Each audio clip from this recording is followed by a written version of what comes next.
Guys, tingnan nyo to. Ang ganda na ng Shade X Philippines na cover sa ating window. Naka-light tint lang ako, hindi kasi masyadong kita dahil maaraw, makulimlim. Pero kung papansinin nyo, yun yung kulay green na ayun. Ngayon, lalagyan natin ng cover ng Shade X. Yan. Magnetic naman siya pero iba pa rin yung pag may nakaganito dahil pag binaba taas mo yung bintana mo, protection na rin siya, baka mamaya mahulog eh. Although magnet siya.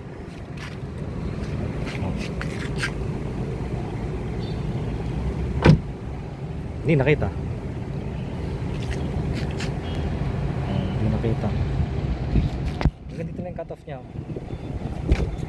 Yan ulit. Pwede niyang pula, cover. Wala na.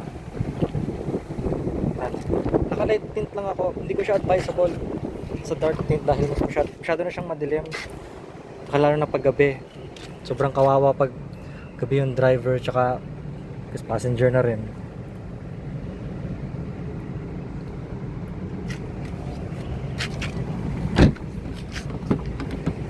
Yan. Ang pansin ko dito, sa isang side hindi siya magnetic, kaya dapat itapat mo siya sa tamang side ng door. Kasi itong part na to dito, hindi siya magnetic. Kunyari ito, kakabit mo sa right side, hindi siya magnetic. So pang left side siya ng car, itong part na to, yung magnetic. Ito hindi. Ayun ko kung sa akin lang or may napansin ko. Matikit naman siya, kaya kailangan lang talaga ng support. Dahil pag ibababa yung bintana, mas okay may support siya. Huwag maasa lang sa mismong magnet dahil pag sobrang bilis mo, baka matanggal.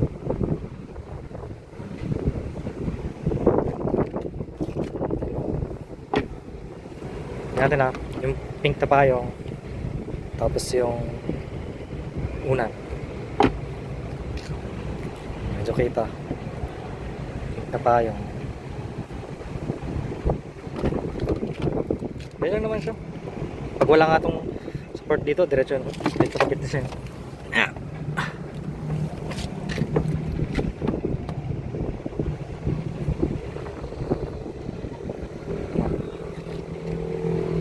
Hold on.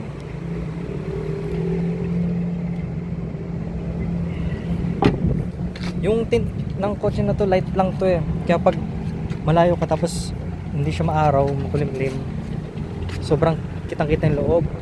Kaya tama lang yung light tint tapos gagawin mo siyang dark. Kasi pag dark tint, mahirap makita sa gabi. Kawawa yung driver. Yung problema. Advisable ko to, kunyari, sa gabi. Pwede mo natanggalin. Oh, naka-light tint ka na. Kasi pag dark tint yan, tapos meron pa na ito, bali wala lang din.